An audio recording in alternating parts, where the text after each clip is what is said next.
Pasaron 6 minutos del mediodía, estamos en vivo a través de Canal 11 de Punta del Este. Le damos la bienvenida al líder de Cabildo Abierto, el senador Guido Manini Ríos. Senador, buen día, bienvenido a la mañana del 11. ¿Cómo le va? Buenos días, un saludo a toda la audiencia. Es un gusto estar nuevamente en su programa. Muchísimas gracias, senador. Bueno, varios proyectos importantes, algunos que ya fueron aprobados, como por ejemplo el de reforma de la Seguridad Social, otros que están en discusión, de los que ya hablaremos. Cabildo Abierto quedó conforme con el proyecto final que se aprobó, el de reforma de Seguridad Social. Sí, nosotros entendemos que el proyecto fue significativamente mejorado desde su ingreso al Parlamento el pasado mes de octubre. Y acá es bueno reiterar que lo que Cabildo anunció en aquella oportunidad es que íbamos a hacer todo lo que estuviera a nuestro alcance para mejorar el proyecto y que entendíamos que era necesario que estuviera aprobado este proyecto, que hubiera una ley que garantizara la sostenibilidad del sistema en el futuro. Y en ese entendido fue que trabajamos todos estos meses, y esto lo digo porque después aparecieron algunas voces de gente que no participaron en las reuniones que yo tuve con el propio presidente de la República, a decir que hubo algún incumplimiento de esto y lo otro. Claramente hicimos lo que dijimos y finalmente votamos la ley porque entendemos que es necesaria y pensamos que mejora sustancialmente la realidad actual y sobre todo le da oxígeno a un sistema que de otra forma todas las proyecciones indicaban que iba a colapsar en un plazo no muy largo. Respecto al proyecto de seguridad social, la reforma de seguridad social, en algún punto Cabildo Abierto tenía una serie de planteos, de modificaciones para introducirle y, bueno, como que condicionaba Cabildo Abierto los votos a que esas recomendaciones, esos cambios fueron tenidos en cuenta y también a que hubiera aprobación de otros proyectos. Usted en alguna ocasión yo lo escuché decir de que nunca se habló de, por ejemplo, condicionar los votos de Cabildo para la reforma de la seguridad social si votaban o no votaban otro proyecto de iniciativa de Cabildo Abierto. Esto usted sigue afirmando que nunca existió. Mire, especulaciones se puede hacer muchas. Hay gente que pareciera que estuviera interesada en ensuciar la cancha, en desvalorizar el trabajo importantísimo que hizo Cabildo Abierto en esta ley finalmente aprobada, poniendo arriba de la mesa temas que no resisten el análisis de cualquier persona medianamente crítica. ¿Qué cambio hicimos de qué proyecto? Este proyecto de la seguridad social ya está aprobado, ya está pronto para ser promulgado por el Poder Ejecutivo. Y los proyectos que dicen que iban a cambio, se están empezando a tratar algunos de ellos en las comisiones correspondientes, como estaba previsto desde hace meses. Hacía meses que se había dicho el proyecto llamado de la prisión domiciliaria se va a tratar enseguida de Semana Santa. Bueno, es lo que se está comenzando a hacer.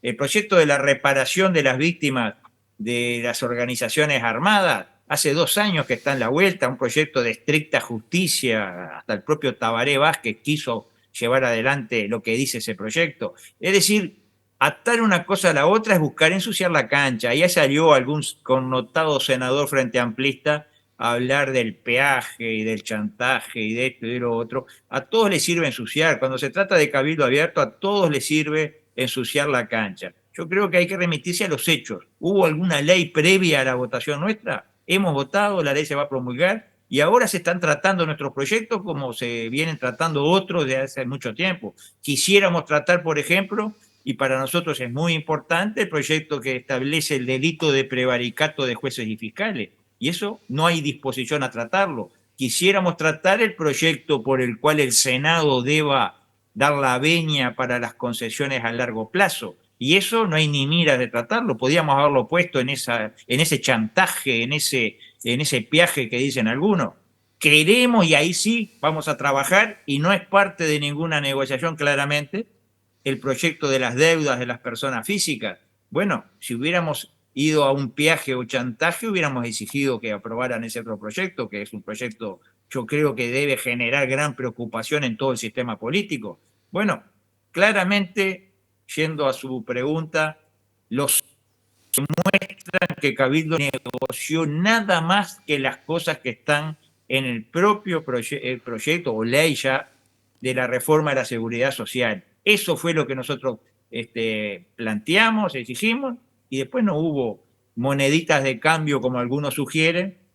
Hay un dicho muy famoso que dice, cree el ladrón que son todos de su misma condición. Capaz que los que lo están diciendo son porque es su modus operandi, pero no es el nuestro. Senador, independientemente de la explicación que usted da, que es absolutamente clara, el hecho de que la reforma de la seguridad social se haya votado y que otros proyectos sean o anteriores o posteriores, no implica que haya una negociación más allá del tiempo. Decir, bueno, el proyecto de reforma de seguridad social lo estamos discutiendo hoy, pero cuando se discuta después de Semana de Turismo, por ejemplo, el tema de la prisión domiciliaria para mayores de 65 años, cuento con tus votos. O sea, se puede dar esa negociación en la hipótesis, está claro. Quiero decir que no es excluyente el hecho de que primero sea un proyecto y después sea el otro. Las negociaciones pueden estar condicionadas en el tiempo. Sí, se podría dar, pero siempre librado a la buena voluntad de otras partes. Distinto Claro. sería si hubiéramos exigido algo previo. No exigimos nada previo y tenemos la convicción de que los legisladores de los demás partidos van a votar o no el proyecto de acuerdo a su convicción, a su leal saber y entender, y no en base a una exigencia que aparte, una vez votada ya la reforma de la seguridad social, no tendría sentido. Está claro. Senador, respecto al tema del proyecto de ley de prisión domiciliaria para personas mayores de 65 años que impulsó Cabildo Abierto, hay un proyecto complementario del Partido Nacional que propone elevar la edad de 65 a 70 años. Esto tiene básicamente un espíritu humanitario, ¿no? De personas de determinada edad que terminen de cumplir su condena en su domicilio. Hay excepciones dentro de este proyecto, como por ejemplo delitos de violación o los delitos comprendidos en la ley 18.026 o el caso de homicidio agravado. Aquí lo que genera un poco de urticaria es que dentro de ese proyecto estarían comprendidas personas, por el simple hecho de la edad, que hayan cometido delitos de lesa humanidad. ¿Esas personas están comprendidas en el proyecto o quedan excluidas? Mire, primero que nada es bueno recordar el marco en el cual se presentó este proyecto, ya hace 3 años casi, era en plena pandemia, de ahí surge la edad de 65 años, porque es la edad que la OMS estableció como grupos de alto riesgo por la pandemia. Entendíamos que tener presos de 65 años o más en plena pandemia, bueno, era una barbaridad, dada que aparte era el grupo de alto riesgo. Por eso el número 65, por eso ahora esta variación en el nuevo proyecto que plantea el Partido Nacional de 70 años, para nosotros está con el mismo espíritu que el original nuestro, es en cierta forma establecer un sentido humanitario a la cárcel con excepciones. El delito de lesa humanidad que usted me plantea es una de las excepciones que está planteada, pero claramente, más allá de las excepciones, creemos que para la generalidad, le pongo un ejemplo por decirle algo, una persona octogenaria que hoy esté preso por estafador. ¿Está bien que esté preso en nuestras cárceles? ¿Está bien eso? Bueno, nosotros creemos que no, que máxime cuando hay un montón de gente hoy por hoy presa en su domicilio, con tobillera o con lo que sea, presos en su domicilio. Hay centenares en esa situación.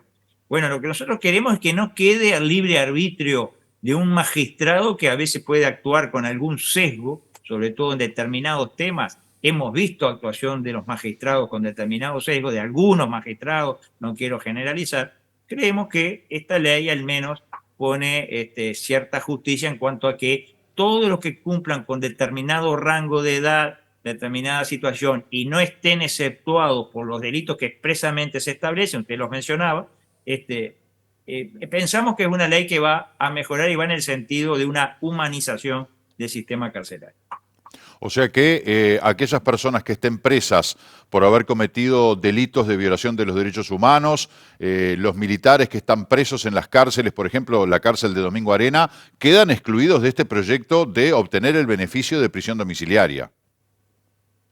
Mire, no se puede legislar con nombre y apellido ni para favorecer ni para perjudicar. No, hablando de delitos Si cumplen con cometidos. el rango, si cumplen con el rango que establece, o sea, con las condiciones, con los requisitos que establece la ley que finalmente se apruebe, podrán ser beneficiados o no. No sé, la verdad que habrá que ver cómo termina. Hay muchos aportes que se están recibiendo hoy, podrán ser beneficiados o no.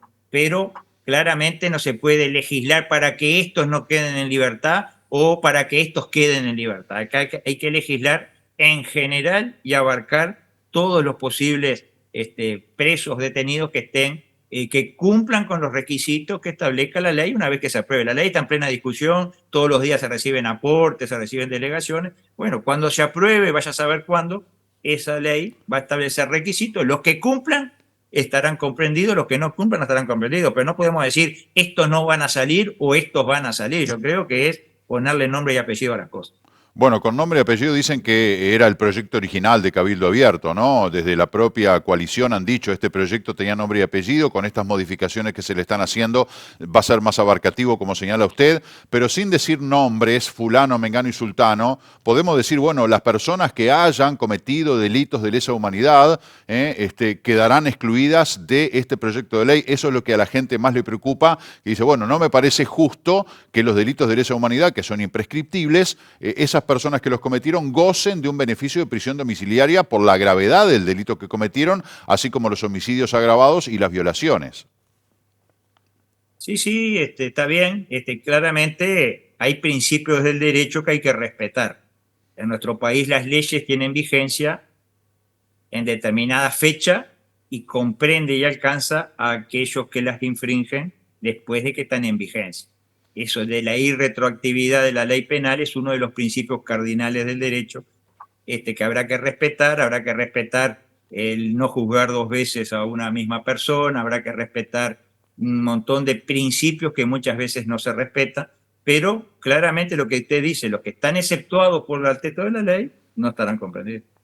Senador, usted mencionaba también al pasar, al pasar porque lo iba enumerando, simplemente no porque no es importante, el proyecto de reestructuración de deudas. Hace poco hablábamos con el diputado Sebastián Cal, diputado cabildante, de una exposición que hizo usted en el Senado, explicando la realidad de la enorme mayoría de los uruguayos que están fuera del sistema, obligados a operar en negro, a someterse a intereses usureros de los prestamistas, etcétera, etcétera, porque hay un endeudamiento enorme de los uruguayos, más allá del proyecto de deudas en UR. Hablamos de el proyecto de deudas de cualquier uruguayo que se metió en créditos, que está en el clearing, que no puede acceder a comprar absolutamente nada.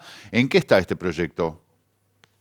Bueno, yo diría que la situación que hoy se vive en el Uruguay es escandalosa. Escandalosa, no hay otra palabra para calificar. La empresa que opera el clearing dijo acá en la Comisión del Senado que hay 1 millón de uruguayos en el clearing.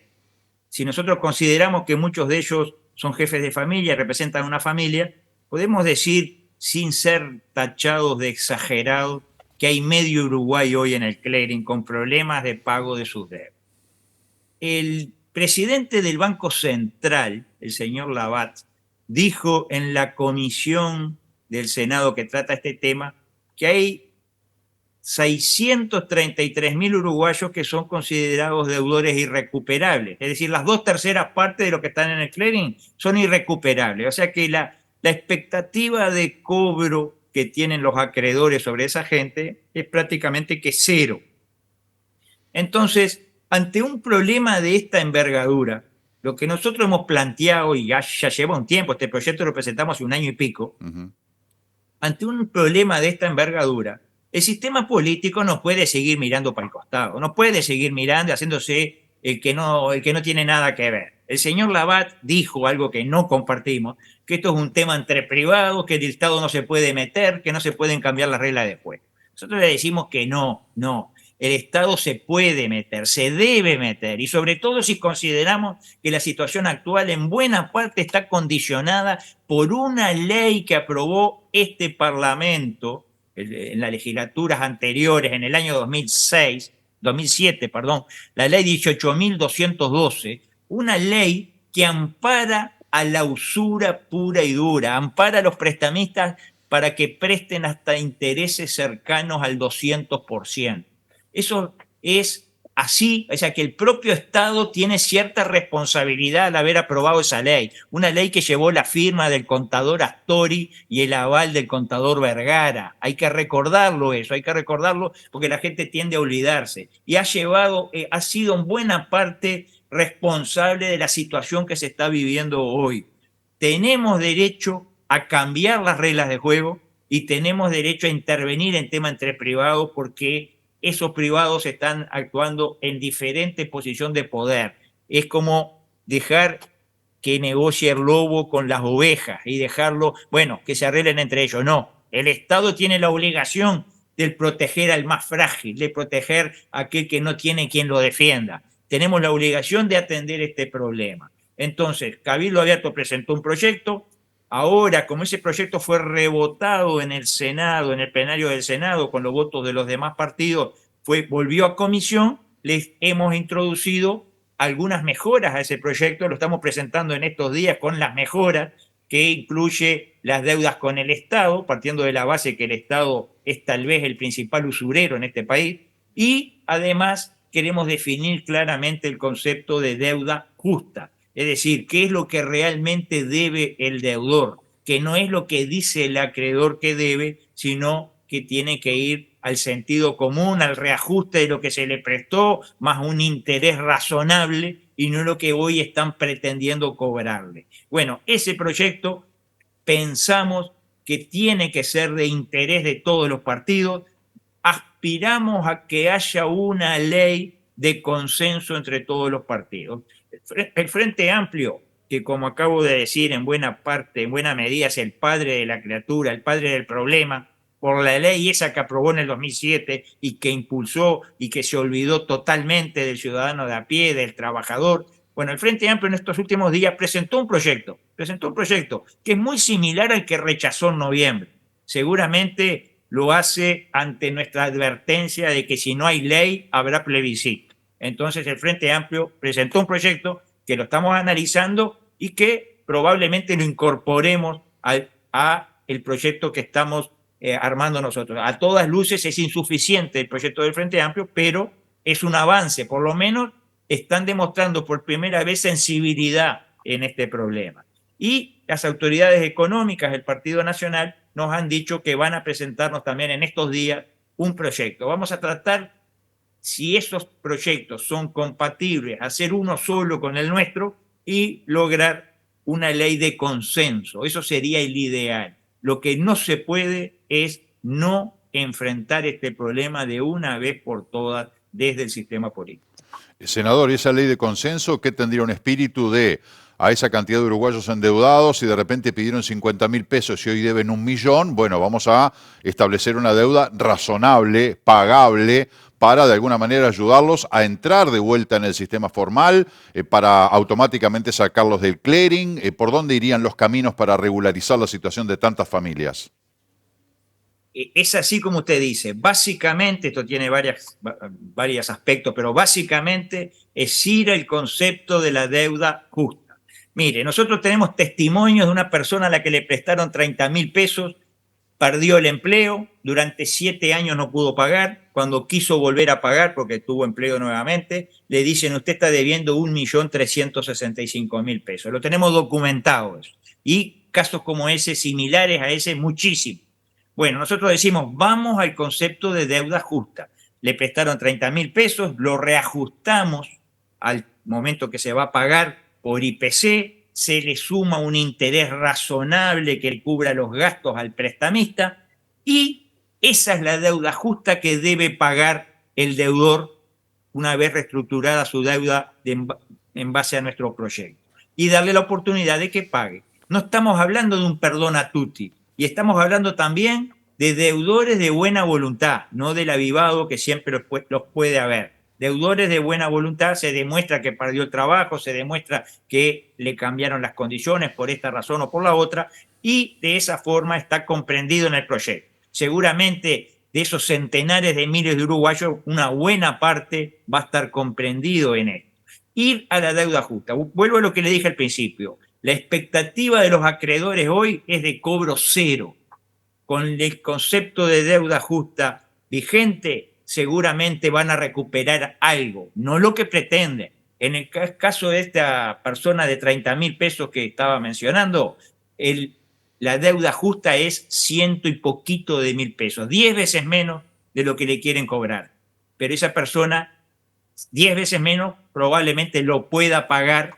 Hay todo un mecanismo para que lo pueda pagar, interviene incluso la justicia en ese mecanismo, y una vez que se pudo saldar su deuda, la deuda justa, no la que hoy pretende el acreedor, esa persona vuelve a resucitar, por decirlo de alguna forma, en el mundo financiero, sale del clearing, puede acceder a políticas que a veces condicionan que la persona no pueda estar en el clearing, etc. Creemos que es un proyecto necesario y que va a ser de estricta justicia para darle una segunda oportunidad a los que han sido víctimas de la explotación de prestamistas que, amparados en una ley del Frente Amplio, han explotado, han esquilmado a los uruguayos. Y acá hago una nueva acotación.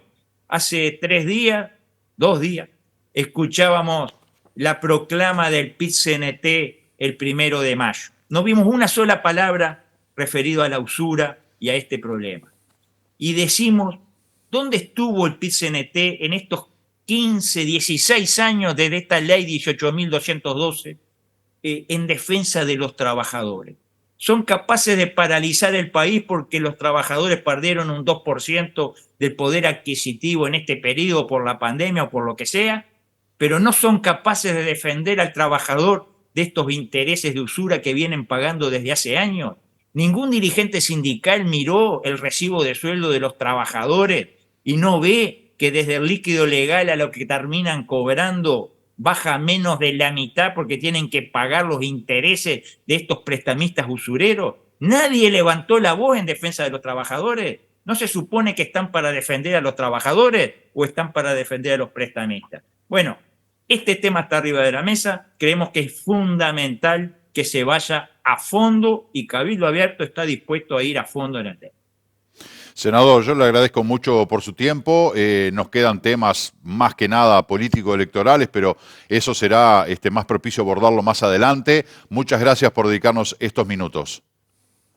Bueno, gracias a ustedes y nuevamente un saludo a toda la audiencia. Muchísimas gracias, senador, que le vaya muy bien.